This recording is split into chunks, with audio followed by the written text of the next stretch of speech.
disability. They call me disabled. I call myself differently abled. There are some incidents that happen in your life. Those incidents break you, deform you, but they mold you into the best version of you. And the same thing happened to me. I was 18 years old when I got married. My father wanted me to get married. And all I said was, if that makes you happy, I'll say yes.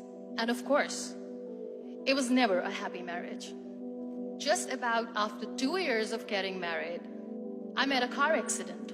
Somehow my husband fell asleep and the car fell in the ditch. He managed to jump out, saved himself. I'm happy for him. But I stayed inside the car and I sustained a lot of injuries. The list is a bit long, don't get scared. The wrist was fractured. Shoulder bone and collarbone were fractured. My whole rib cage got fractured. And because of the rib cage injury, lungs and liver were badly injured. I couldn't breathe. I lost urinary bowel control. That's why I have to wear the bag wherever I go. 3 vertebrae of my backbone were completely crushed, and I got paralyzed for the rest of my life. I finally ended up in a hospital where I stayed for 2.5 months. I underwent multiple surgeries. One day, doctor came to me and he said, well, I heard that you wanted to be an artist, but you ended up being a housewife. I have a bad news for you. You won't be able to paint again because your wrist and your arm are so deformed, you won't be able to hold a pen again. Next day, doctor came to me and said, your spine injury is so bad, you won't be able to walk again. Because of your spine injury and the fixation that you have in your back, you won't be able to give birth to a child again.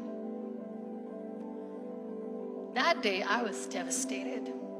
I asked my mother, why me?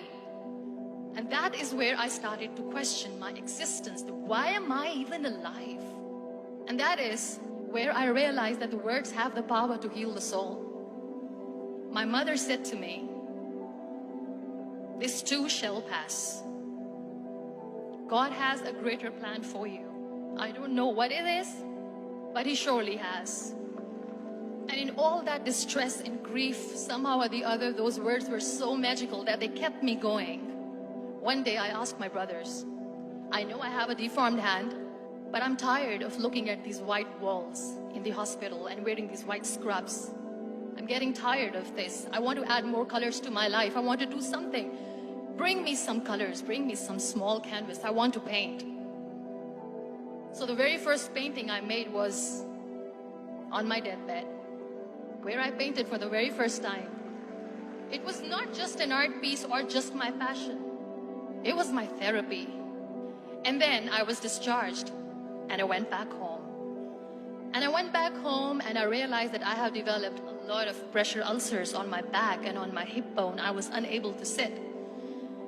There were a lot of infections in my body, a lot of allergies. So doctors wanted me to lie down on the bed straight for not 6 months, for not 1 year, for 2 years.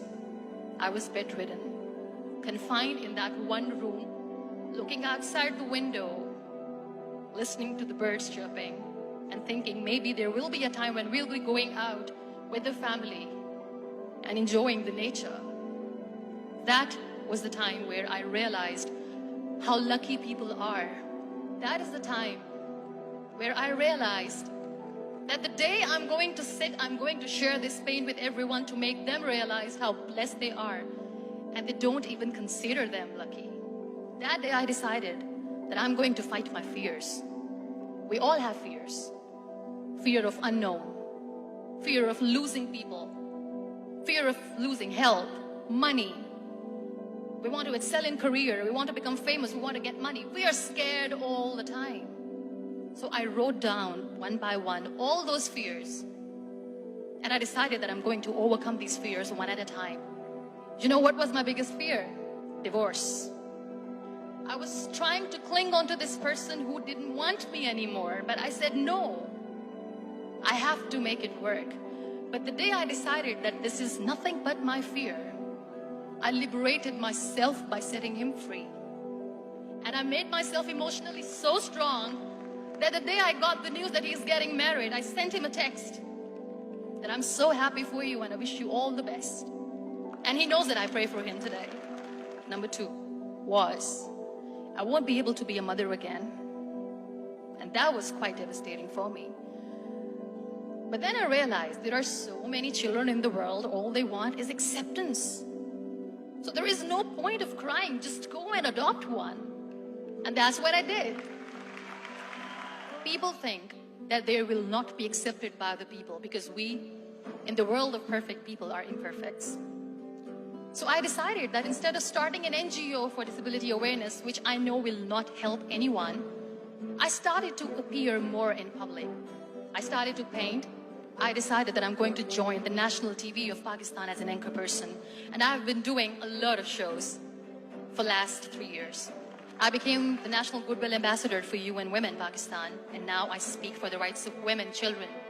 We talk about inclusion, diversity, gender equality, which is a must.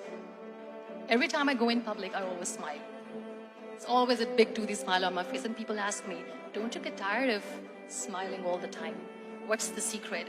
I always say one thing, that I have stopped worrying about the things that I have lost, the people that I have lost.